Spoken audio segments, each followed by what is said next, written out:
In traditional health and safety areas, when you think about health and or safety hazards, many of them are there in a workplace and they're similar day to day. They might be different contexts and there might be different applications and ways that people interact with those hazards.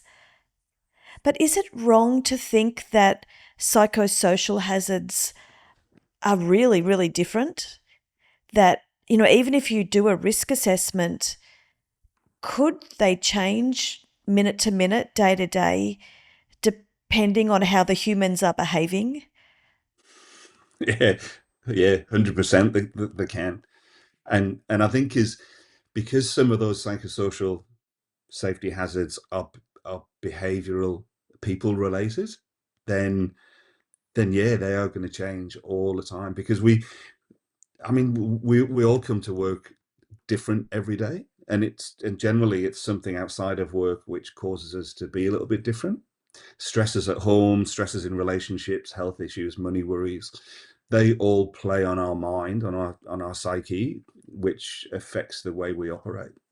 And it goes back to it goes back to creating a psychologically safe work environment. Is if you've got high degrees of psychological safety, as Amy Edmondson says in her books, then people will come and tell you and have that conversation. And as a leader, that's what we want people to do. And if you think in that human organizational performance way as well, and bringing some of those concepts in, is that error is normal. We know people are going to make mistakes, and we know people are going to be different every day. So let's embrace it and tolerate it and work with people to solve it.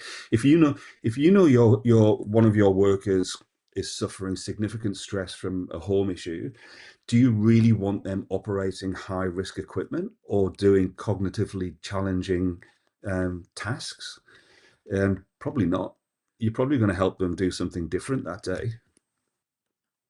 So, it's for me, it still sort of goes back to psychological safety and trust are the sort of key things in this whole system. Leadership training and behaviors and being able to recognize it and responses, accepting variance and difference, and encouraging people to come forward and tell you when things are not going well for them, and so that you can help manage them. Because the last thing I would want would be somebody whose mind is not on the job because of personal issues to then be operating safety critical machinery, equipment, or doing highly challenging cognitive tasks. Do you really want a brain surgeon or a heart surgeon to be working on you when they're worried about relationship issues at home because they've had an argument with the loved one that night? And probably not.